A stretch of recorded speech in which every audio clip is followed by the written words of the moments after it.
We live in interesting times. For the headlines, Hong Kong police said they have arrested 3 pro-democracy lawmakers over a brawl in parliament, deepening the city's crisis a day after the death of a student, sent tension soaring.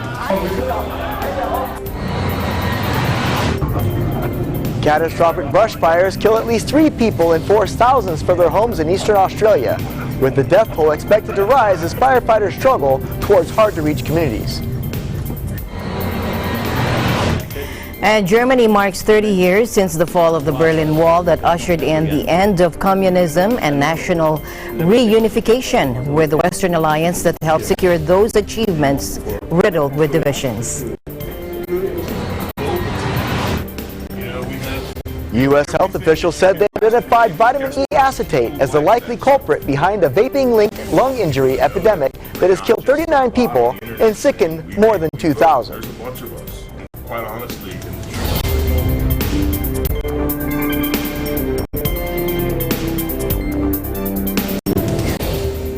I'm Alma Angeles, wherever you're watching from around the world. Thank you very much, Fed. His death on Friday morning was the first student fatality during 5 months of demonstrations. Protesters have made alleged police brutality one of their movement's rallying cries and have seized on the death. At the spot where Chow fell, thousands queued for hours in snaking lines to lay flowers and write condolence messages.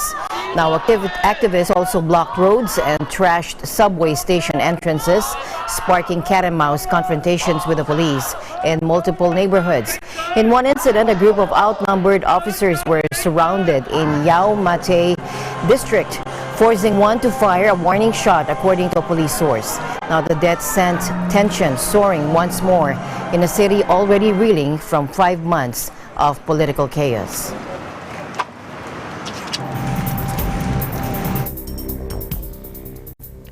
Hong Kong police said Saturday they have arrested 3 pro-democracy lawmakers over a brawl in parliament, deepening the city's crisis a day after the death of a student sent tension soaring.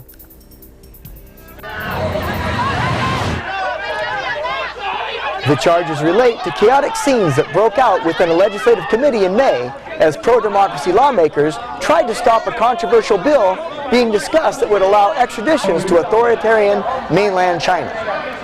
At the time, City Leader Carrie Lam was fast-tracking the bill through the legislature, a move that went on to ignite record-breaking street protests in which millions marched. The protests that have been going on for the 5 months are yet to finish, but the government is already launching massive arrests of pro-democracy legislators in collaboration with the police, the lawmakers said in a joint statement.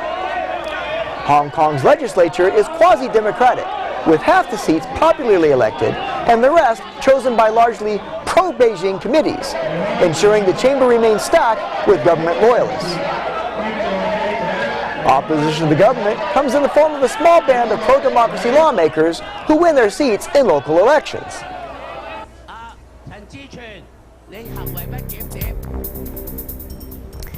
Okay, let me update this now. At least 3 people have already died and 100 homes have been destroyed as an unprecedented number of bushfires tore through eastern Australia on Saturday. Take a look.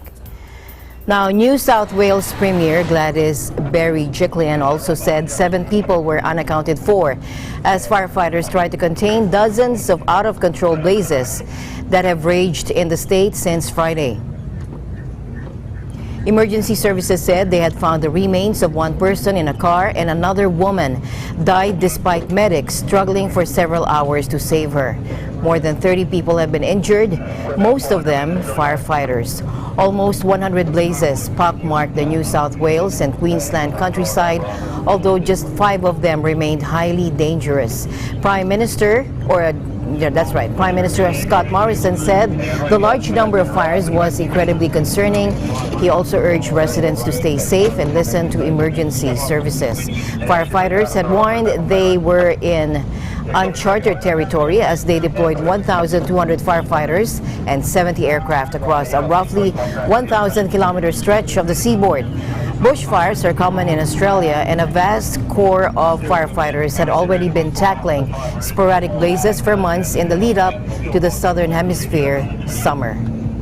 But this is a dramatic start to what scientists predict will be a tough fire season ahead, with climate change and unfavorable weather cycles helping create a tinderbox of strong winds, low humidity, and high temperatures. While conditions eased markedly in some areas, and the forecast was downgraded from extreme to high or very high Saturday, a total fire ban remained in place in many areas, and further high winds were predicted.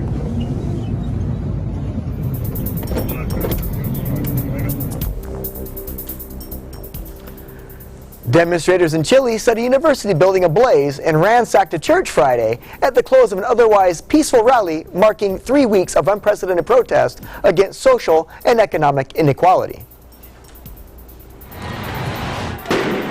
Protesters clashed with police who had set up barricades to protect private Pedro de Valdivia University, and shortly thereafter, the wooden roof of its 100-year-old administration building began to burn. Fire crews had trouble reaching the blaze because of all the demonstrators. Nearby, hooded protesters looted the Church of La Asunción, which was built in 1876, dragging furniture outside and setting it alight. Tens of thousands of people had filed earlier into Plaza Italia, which had become ground zero in the spasm of grassroots fury over low wages, high costs for education, and healthcare, and a socioeconomic system they see as favoring the wealthy. The unrest has left 20 people dead. In the third Set Shoes March, they renamed the square Dignity Plaza. As night fell, protesters blocked roads near an upscale shopping mall that is considered a symbol of modern, prosperous Chile, and erected flaming barricades. They chanted and shouted slogans against conservative President Sebastián Pinera. The mall has been closed for nearly 2 weeks because of the unrest. As they passed by the presidential palace, protesters chanted slogans against Pinera and demanded that he step down. They also insulted police guarding the building. Police said Thursday nearly 10,000 people had been arrested during the unrest, most being released shortly afterwards. The president last week reshuffled his government and announced a series of measures aimed at placating the protesters, including a law guaranteeing a minimum monthly wage of about $465. But protesters have continued demanding that the right-wing billionaire step down.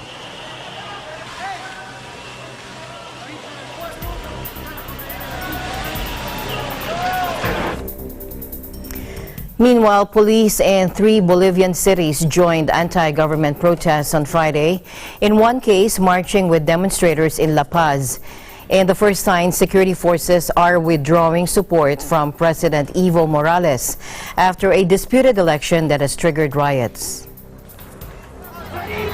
The defense minister said the government has for now ruled out a military operation against the rebellious police as the political crisis stemming from last month's vote escalated. President Morales took to Twitter to denounce the police rebellion as a coup. Before the international community, we denounce this attack on the rule of law, Morales wrote. He called on Bolivians to protect their democracy and constitution. President Morales earlier convened an emergency meeting with some of his ministers. The scope of the police rebellion was not immediately clear. Bolivia has been rocked by deadly violence over opposition claims that Morales rigged his re-election last month.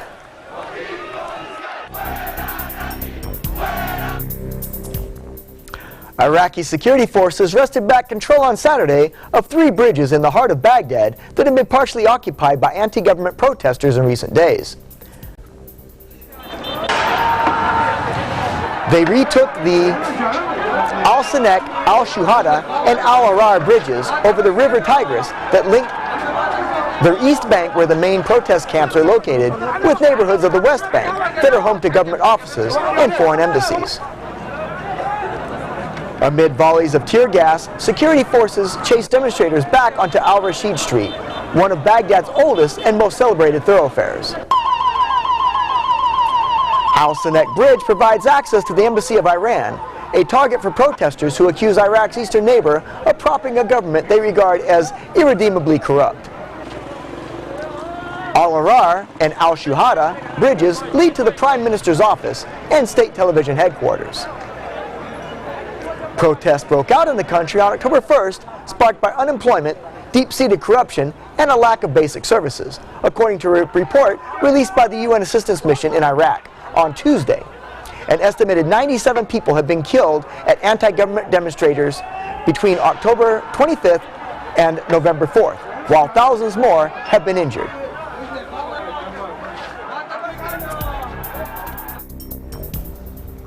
In other news, Germany marked 30 years since the fall of the Berlin Wall that ushered in the end of communism and national reunification, as the Western alliance that helped secure those achievements is now riddled with divisions. 2 days before the date that brought epochal change, France's President Emmanuel Macron dropped a bombshell. He declared that transatlantic partnership NATO was suffering from brain death and that Europe itself was on the brink. Now, Chancellor Angela Merkel responded with uncharacteristic sharpness, saying Thursday, "I don't think that such sweeping judgments are necessary," and the ensuing storm over NATO laid bare the growing differences among traditional allies. Let's listen in. Zu dem Interview. Der französische Präsident hat ja drastische Worte gewählt. Das ist nicht meine Sicht der Kooperation in der NATO. Ich glaube, ein solcher Rundumschlag ist nicht nötig, auch wenn wir Probleme haben, auch wenn wir uns zusammenraufen müssen. Any attempt to distance Europe from North America risks not only to weaken the alliance, the transatlantic bond, but also to divide Europe. So therefore we have to stand together. I welcome European unity. I welcome efforts to strengthen European defence, but European unity cannot replace transatlantic unity. The bad-tempered prelude to these festivities stood in sharp contrast to celebrations 5 years ago, when former Soviet leader Mikhail Gorbachev and ex-Polish president and freedom icon Lech Walesa were present. This time, leaders of former Cold War powers will be absent as President Donald Trump's America First policy, Britain's Brexit struggles, and Russia's resurgence put a strain on ties. U.S. Secretary of State Mike Pompeo's visit ended on Friday, while President Macron is only planning a flying visit on Sunday, leaving the actual anniversary on November 9 without globally prominent figures. Mr. Pompeo also left behind a stark warning, saying, quote, "As we celebrate, we must also recognize that freedom is never guaranteed and that today authoritarianism is once again rising." He said this, name-checking China and Russia. Let's listen in. Today, Russia, led by a former KGB officer stationed in Dresden, invades its neighbors and slays political opponents in China. In China, the Chinese Communist Party is shaping a new vision of authoritarianism, one that the world has not seen for an awfully long time. I said to an audience very much like this one, before I refuse to take your questions, I'll have a statement. So I'm very happy that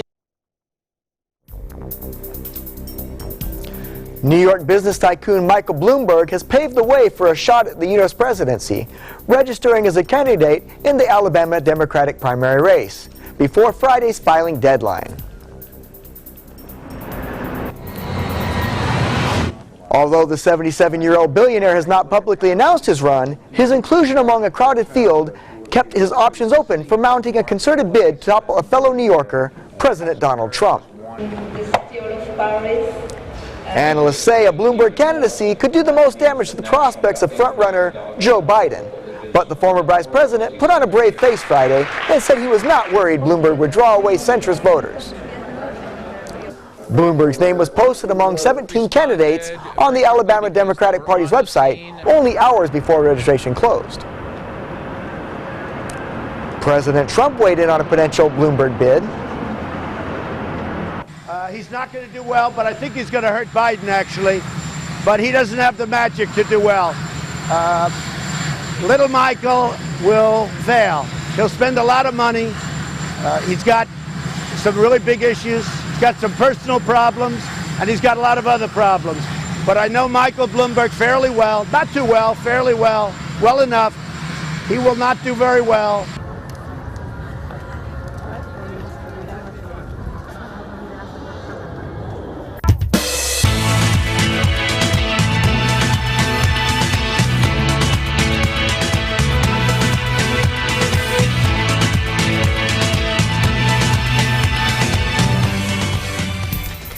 Thousands of people, mostly overseas Filipino workers, received gifts from an INC Aid to Humanity held in Japan. Reporting from Japan, here's Dennis Liu.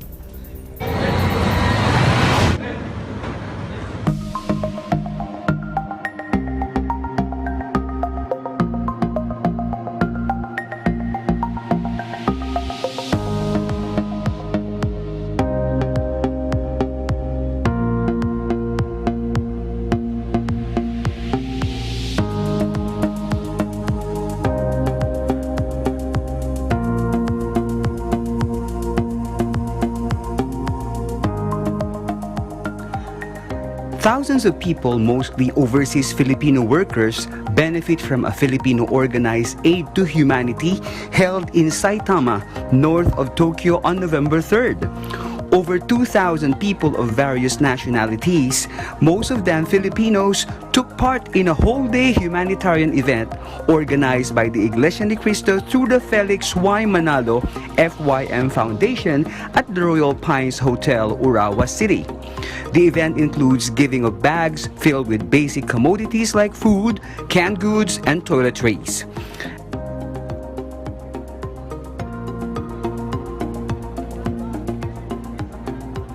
An afternoon of musical entertainment followed right after, where veteran Filipino celebrities rendered songs to a happy and excited crowd.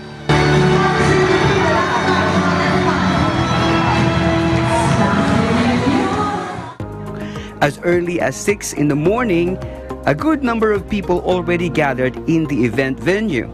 It started with a Bible study that was opened by singing of hymns from about 100 choir members, and then Brother Glicerio B. Santos Jr. preached the Bible teachings. The place has a seating capacity of more than 1,000, but no sooner the hall overflowed with over 2,000 people, with over 700 guests and over 1,300 INC members as the gathering progressed. An INC deaconess, Gladys May Abuque, shares her experience in inviting her guests. Kahit po malayo, talagang pinursige po namin sila para makasama, para po makipakinig po ng mga aral ng mga salita ng Diyos. Lalo na po makapagbigay po ng tulong sa kanila. Many guests have shown their amazement towards the huge crowd the church has gathered in a single place, and one of them is Jeanette Manalo, an OFW. Nakarating po ako dito na maghapon kasi hindi ko alam na ganito maraming tao pala. Yung nakikita ko sa Iglesia ni Cristo. At saka nung narinig ko yung panalangin, parang napaiyak na rin ako kasi parang umano sa yung espiritu nung pumasok sa pagkatao. The event is sponsored by the Felix Y. Manalo FYM Foundation, which is also under the Humanitarian Aid Project of the Iglesia ni Cristo. The Iglesia ni Cristo, now an international religious sector, organized this kind of project not only in Saitama, but even in various places all over Japan and the world as well. This series of Aid for Humanity recently is said to be a part of the church celebration of their executive minister's birthday, Brother Eduardo V. Manalo, last October 31st. An Indian national who joined last Sunday's event knew about the same humanitarian project recently done by the Iglesia ni Cristo in her home country, and said she's happy to know a church is doing exactly what Christian is doing, helping the poor. I felt so happy to see how this evangelist of helping the poor and the needy as how Jesus taught us, and that impressed me a lot because we are walking with the footsteps of Jesus. That's really, I mean, a big thing for us, and to show the world that Jesus is only the Redeemer and the salvation for all humanity. And I'm proud to be Reporting from Royal Pines Hotel here in Urawa City, this is Dennis Liu. I am 1 with 25. Okay, you first. And the news continues here on Eagle News. We'll be right back. Stay tuned.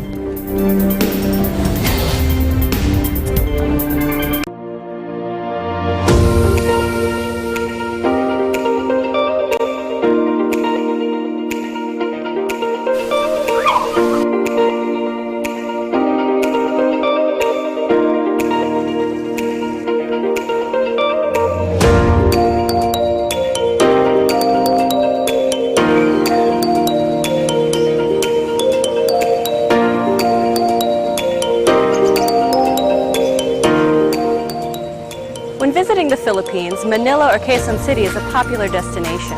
But oftentimes the hustle and bustle of the city can be more stressful on your vacation. So when you feel the need to reconnect to nature or relax again, there's a beautiful oasis just outside of the city called the Garden at Ciudad de Victoria.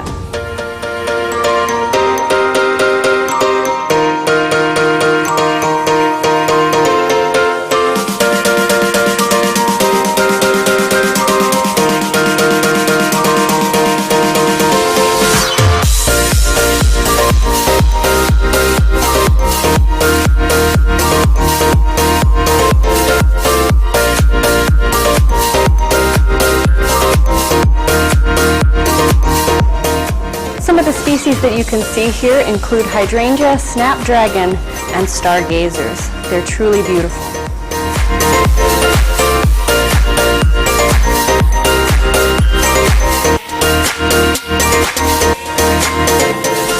The gardens at Ciudad de Victoria are so peaceful, tranquil, and beautiful that it's become a haven for young couples and a very popular venue for engagement photos.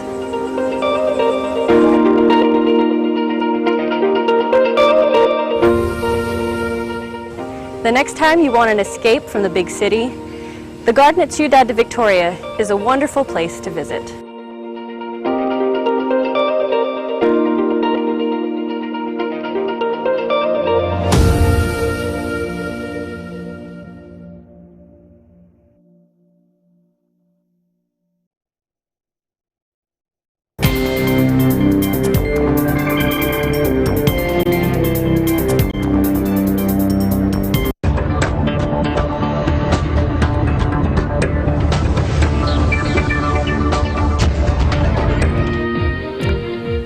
China's consumer prices grew at their fastest rate in almost 8 years in October, driven by a spike in pork prices caused by an outbreak of African swine fever, according to official figures released Saturday. The Consumer Price Index, CPI, a key gauge of retail inflation, hit 3.8% last month, the National Bureau of Statistics said, up from 3.0% in September and the highest rate since January 2012. Analysts in a Bloomberg News poll had forecast a rate of 3.4%. According to the NBS, prices of pork, the staple meat in China, have more than doubled in the past year. More than 1 million pigs have been culled due to the widespread outbreaks since African swine fever appeared in August 2018, according to official statistics. But that is widely considered to be an understatement. This in turn has also pushed up prices of other meats, including beef, chicken, duck, and eggs, as consumers switch to other protein sources. According to the official Xinhua news agency, the spike has led the government to intervene to stabilize prices and guarantee supplies.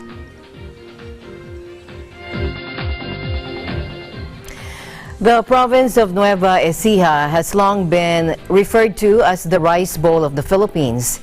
But as Eagle News correspondent Thomas I. Likeness reports, parts of the province these days are looking more like a salad bowl.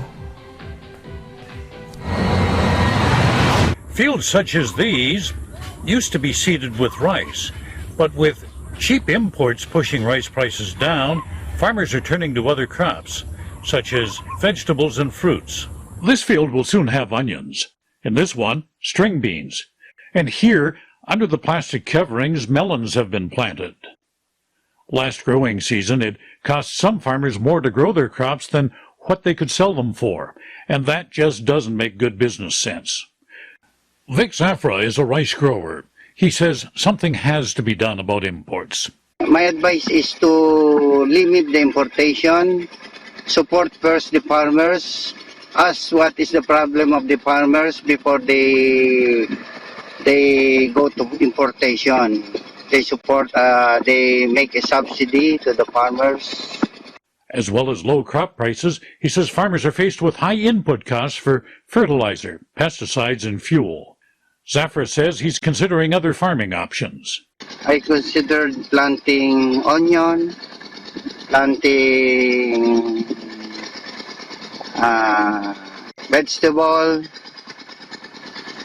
I also engage in fish farming because of the problem in our rice price. Zafar's son, Levy, agrees low-priced rice from other countries has hurt farmers.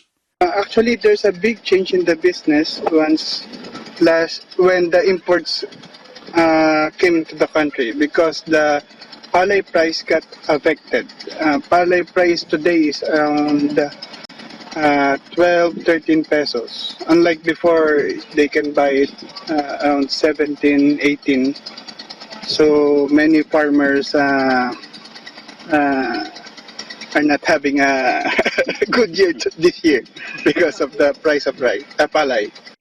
Levy had been a rice trader, but left that business this year. Because it's hard to sell the rice today. Not like before, you can sell it immediately. Now you cannot. It's hard because there's competition from the imported rice. Rice grower Adilberto Durang says he can still afford to seed rice because he has off-farm income. That means he doesn't have to go to the bank to borrow money to put in a crop. But, he says, young farmers starting out just don't have a chance in today's economic environment. But again, for a young person, it's difficult for them to survive because this alone, seeds only cost 18,000. Wow!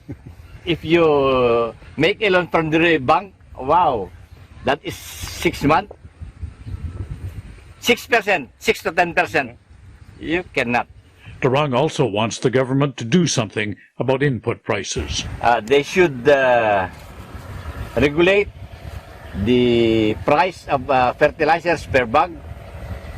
They should the inputs like insecticides, the herbicides, molluscicides, and all the spray materials that cost us very high. Unless the economics improve, roadside scenes such as these may be less frequent. Growing rice simply just doesn't pay the bills. Not all farmers are making the switch to alternate crops. Some are still growing rice, toughing it out, hoping that prices will rebound. Meantime, though, the cheap imports continue. Near San Jose City and Nueva Ecija, Thomas I. Likeness, Eagle News. I'm 1 with 25. So far this year, my fellow Hawaii correspondent Alfred Asenas has been following several events where local residents and others have openly registered against the construction or improvement of government-sponsored products, which they claim to lack transparency and input by the public, in addition to being very expensive. Here's the report. I'd like to tell them that they really need to listen to the people, and we really want to get the people out there to vote, and so that it's really the people's voices that they're representing. They are public servants. They get paid because we pay taxes, and they have an obligation to do what's good for the people, not what's good for business or what's good for business. Just like the rail, which was originally projected to be $2.8 billion. Right now we're looking at $9 billion or even higher. The way the governor is putting it is the mayor's going to be, or the city will be responsible for any cost increase. So if there are big design changes or delays, okay, who's going to pay for that? When our news team recorded those interviews earlier this summer, little did we realize that their remarks would actually paint a much bigger picture of an ongoing issue for the state of Hawaii, especially throughout this decade. That as local governments continue to improve facilities and infrastructure, however noble the efforts, residents and critics are also clamoring, enough. Other projects also encountering pushback include the renovation of the Alawai Canal, located north of Waikiki. Another is the construction of community facilities at a popular beach park located in Waimanalo on the other side of Honolulu, particularly at an area known as Sherwood Forest. Critics on these and similar projects have repeatedly complained a lack of transparency by the government at all levels. We're against the use of detention basins. We think that the Army Corps, which built dams, on the mainland, they need it because their watersheds are thousands of miles long, and there's nowhere for the water to go. Over here on Oahu, the Alawai Canal watershed is basically 7 miles long from ocean to the top of the valley, and we don't believe their studies are accurate. We think they're misleading. We think they massaged it just to get funding, federal funding. In 2015, the projected damage was in the neighborhood of $318 million, and behind closed doors without public oversight, it increased to $1.14 billion. In all due respect, Mayor, I know a lot of people are here and they're very unhappy with the decisions that you have been making for Honolulu. For me, I come with no hate intended for you. What I am here to share, though, Mayor, is that I encourage you to hear the hearts and the voices of the people you represent here in Honolulu. As you can see, I am a Kanaka Maoli woman, and so not only is this a community issue, but it is also a Kanaka Maoli issue, being that we have kupuna iwi, which are ancestral bones that have been placed in that area. Meanwhile, state and local officials like Heidi Sunioshi have acknowledged the growing concerns of their constituents, while trying to balance the government's efforts for an improved quality of life throughout the islands. Well, being a council member and being on committees where these important issues have come through, I feel that the resounding, connecting piece throughout all these issues, that the people really feel like their voices aren't being heard, that they're saying, please take care, please respect our land, please respect our people, and make sure that the health and safety of our current generations and future generation is taken into account.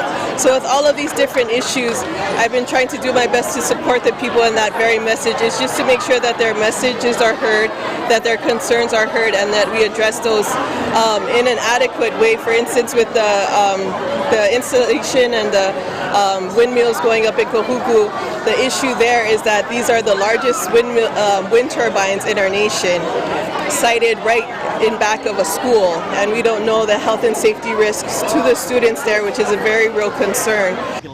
As for closing thoughts, here are some direct and personal messages from all those involved. If we can try to change, if they can get involved in government, because I know for a lot of the young people, they feel like, what's the point? Why even get involved? Just leave, because it's not going to change. And they shouldn't feel that way. They should be able to live in Hawaii and enjoy it, and they should be able to get involved. I want them to run for office. I think we need more young people in office. We need more people who are more in touch to be in running, so that they will represent what the people want, not necessarily big business buying into our communities. For me, Mayor, I come with no hate for you. I just come with encouragement to do what is right and to stand by the people that you are supposed to be representing. So as we talk about aloha and we talk about our ohana, and as we talk about making sure we malama and take care of everybody, and that we all do our kuleana, our responsibility to do what we can do to make sure future generations are safe. I think all of these are just pointing to that the people are saying, please think a little more about the choices that we make. Let's make better choices to be sure that we're all safe and healthy. As of this report, a state circuit court judge has ordered an injunction halting funds for the Alawai Canal project pending completion of environmental impact surveys. Honolulu Mayor Kirk Caldwell has decided that only Phase 1 of the improvements at Waimanalo Beach Park be completed while awaiting the results from the state and other experts as to the origin of an artifact discovered at the work site. And finally, the Honolulu city government has determined that it is unable to override a decision by the state in allowing construction of additional wind turbines at the northern Oahu town of Kahuku. Other projects also making headlines as we speak include the Honolulu Rail and the 30-meter telescope, or TMT, on the Big Island. Both are already experiencing huge delays, which can be translated into additional millions of taxpayer dollars, which the public will have to address sooner, if not later. Reporting from the North Shore of Oahu Island in Hawaii, I'm Alfred Acenas for Eagle News, 1 with 25. Thanks for that report, Al. You're watching Eagle News. Please continue to stay with us after these messages.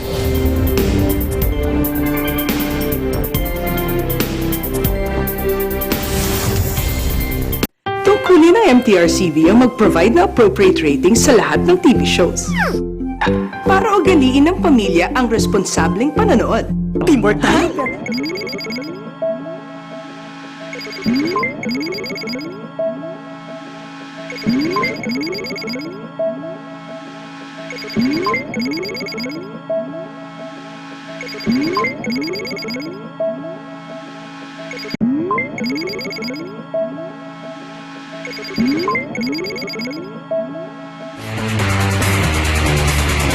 Soccer, the world's favorite sport. And it's no wonder. Spectacular goals. And plenty of emotion.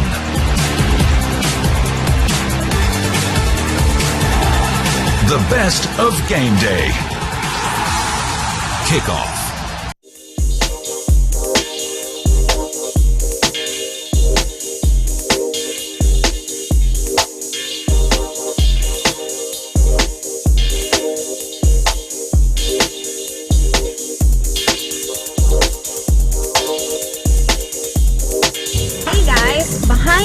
What we call Indiafest, one of the most famous landmarks here in Stavanger, Norway. And if you want to see more of the tourist spots like this, just tune into Digital Nest every Tuesday and Thursday, 7:30 p.m. I am Annie Mejia from Stavanger, Norway.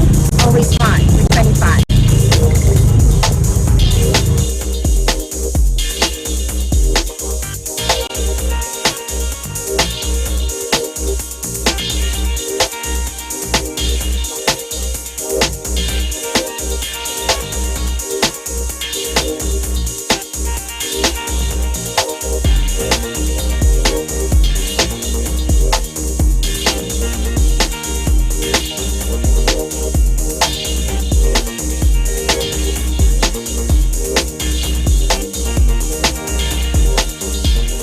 Landmarks, Linggo, alas 6 hanggang alas 7 ng gabi.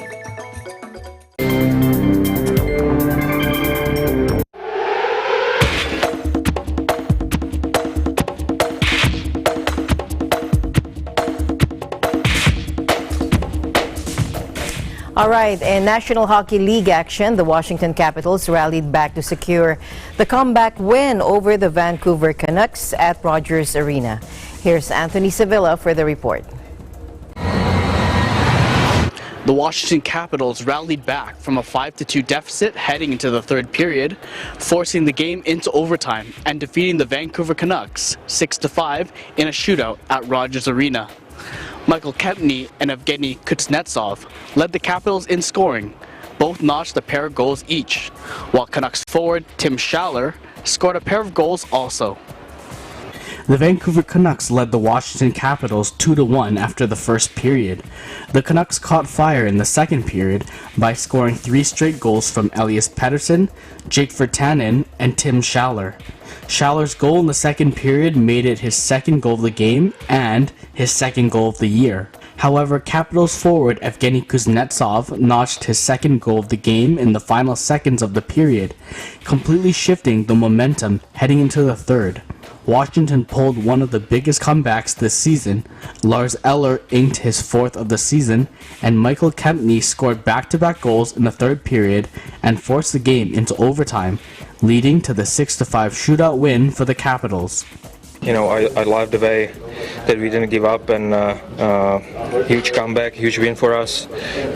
You know, we just tried to, you know, come back in third period, and that's what we did, and huge 2 points. That's huge 2 points for us, and you know, get back from 5-1. That means a lot for guys inside the team. You know, we stick to each other. We stay with the game plan. Even the game not going well, we give up some bad goals, whatever, but we stick with that plan, and that we get the results. Canucks head coach Travis Green showed his disappointment after the loss, especially being up 5-1, but also showed respect to the Capitals' adversity. You expect to win that game, but you see it a lot. Momentum changes, could have put them away. But again, I got to be realistic with our group, and we did some good things, some things we can build off of going into next game, and you'd like to have the 2 points tonight. Whenever you're up 5-1, you don't expect that you're going to be standing here talking about a loss. And give their team credit. They've been through these games many times. They're a big, strong team. You could see it in certain areas of the game where I thought we lost a few puck battles and certain situations. And again, they're built to win Stanley Cups, and we can learn a lot from this game. Washington end their Western Canada road trip and will head back to DC, where they will host a pair of home games. The 2 points earned tonight puts them in the top spot in the Metropolitan Division. The Canucks' loss separated them from the rest of their division, which dropped Vancouver to the bottom of the Pacific Division. Anthony Sevilla, Eagle News, 1 with 25.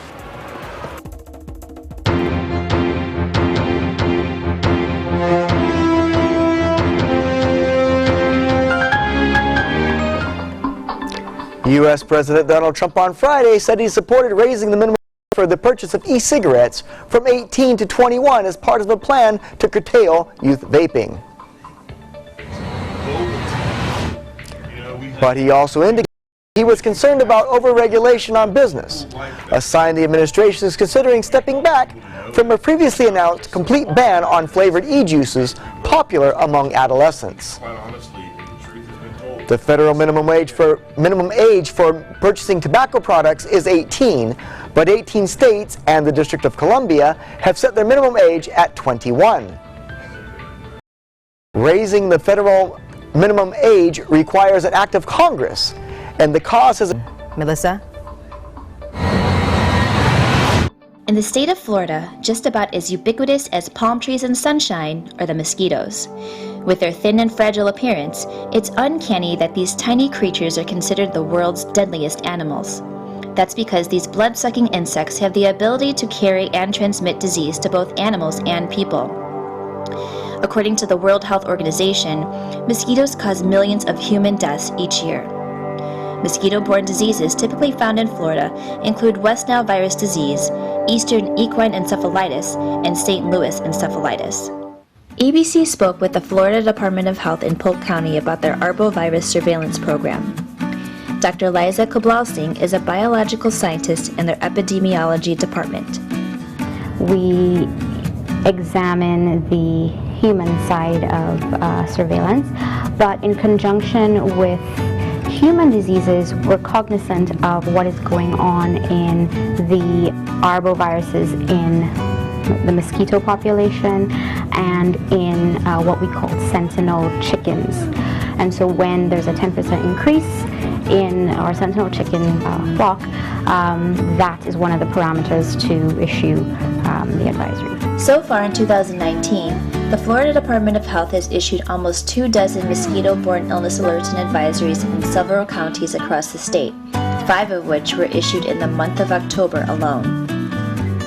In their efforts to protect the public from mosquito-borne disease, the Florida Department of Health also works in conjunction with the county's mosquito control unit.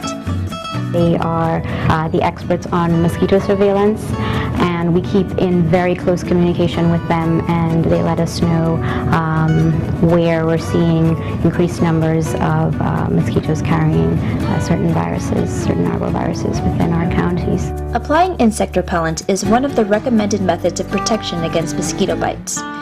Dr. Koblausing gave some tips on what to look for in an effective repellent. It should contain at least 30% DEET. So you also want to keep in mind the length of time that you spend outdoors. So the longer that you're outside, you want to have a compound with at least that 30%, and the more of DEET that's in the product will provide coverage for a longer period of time. Okay. For babies and small children, however, the guidelines on insect repellent are different. Mosquito repellent can be used in children, however, you do not want to use it in children under the age of 2 months. And there's another type of mosquito repellent, it's called oil of lemon eucalyptus. You do not want to use that in children under the age of 3. And there's another compound called picaridin, which is also used for arbovirus protection as well and can be used against ticks and other arboviruses, but that's something that should not be applied directly to the skin, so that you apply those things to your clothing, to camping equipment even, your shoes, but not ever directly onto your skin. Aside from applying insect repellent, there are other things that people can do to deter mosquito bites. What we call cover and drain. So covering yourself is one part of the cover, but you also want to make sure there's no standing water around your house. So anything that collects water, whether it's buckets or drums or toys or flower pots, anything that can collect water. According to the CDC, 2019 was a record-breaking year for the eastern equine encephalitis virus. Despite Florida's warm climate and thriving mosquito population, none of the 35 human cases were reported in the state. Signing off from the Florida Department of Health in Polk County, I'm Melissa Allen, and always 1 with 25.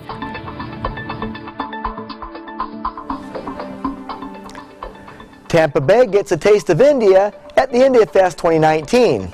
Our Eagle News' Angelo Corpus from EBC Florida Bureau has the story. Angelo? Hi everyone, I'm here in Tampa Bay, Florida. Among one of the oldest civilizations is the Indian culture. In India, there are different areas that express their own distinct culture, which is represented here in the India Festival.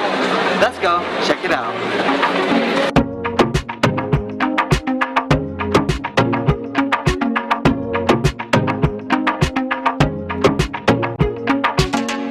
Held on the Florida State Fair grounds, this unique festival is an annual event which for 32 years has given thousands of locals and visitors from around the world a chance to immerse themselves in the rich heritage of India.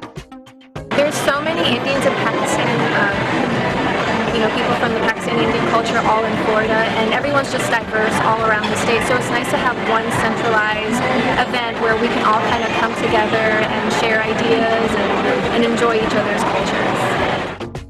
The India Festival is hosted by the Gujarati Samaj of Tampa, a non-profit organization whose aims are to support youth education and preserve Indian culture.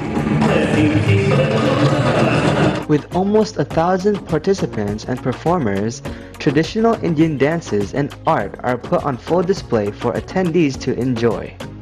India Festival is a one-of-a-kind festival that happens in Tampa only once a year. It brings about like 12,000 people, attracts them from all different parts of the country.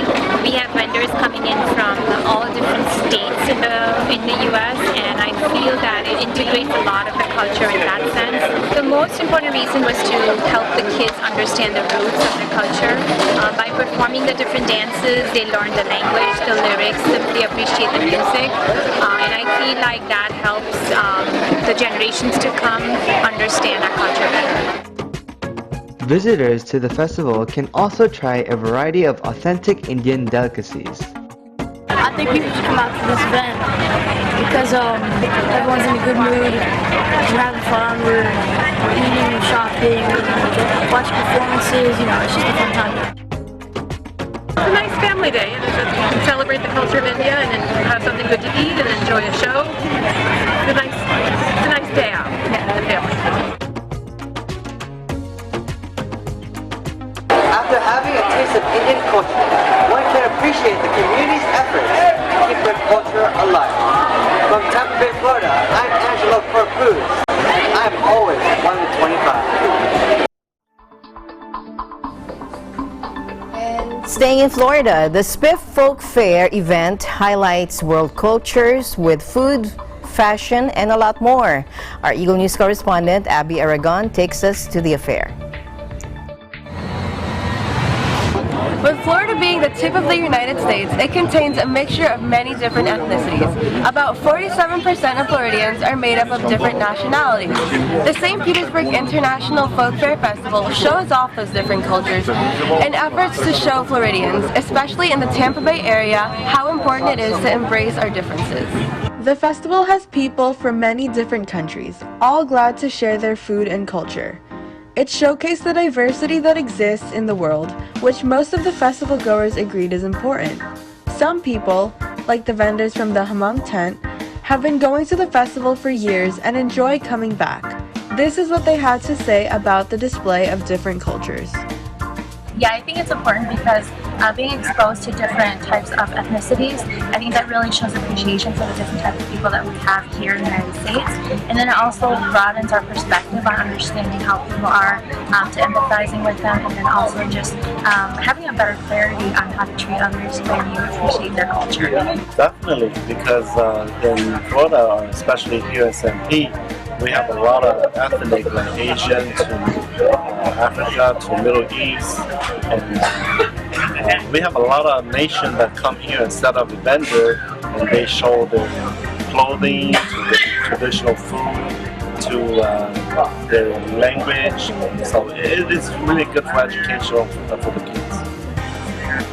Representatives of the festival, like Ellie Anderson, also believe that showing diversity can broaden people's views of the world and make them realize that there's much more than what you see every day. I think it's really important to see different cultures in your hometown because you might not be as exposed to them when they're not all in one place, and you might not go and seek them out on their own or on your own. So SPIFS really gives you the opportunity to have all of it at the same time. I think it's important to learn the values of other cultures and try to incorporate them into your own lives. Well, I hope you learned as much about these different ethnicities as I did. Signing off from St. Petersburg, I'm Abby Aragon, and I'm always 1 with 25. Cam 2. Thanks, hey, Abby. don't forget to like us on Facebook, follow us on Twitter and Tumblr, and subscribe to our YouTube channel. Also, check out our boards on Pinterest and our pictures on Instagram. I'm Ron Hamilton from UBC Hawaii Bureau. Thanks for joining us. And that's the news for tonight. But before that, Ron, mahalo much for helping me out It's tonight. been a great pleasure, Alma. I'll see you when I get back to Hawaii. Okay. All right. So that's it for tonight. Join us online and here again on Monday evening. From all of us here at Eagle News, I'm Alma Angeles, and we are 1 with 25.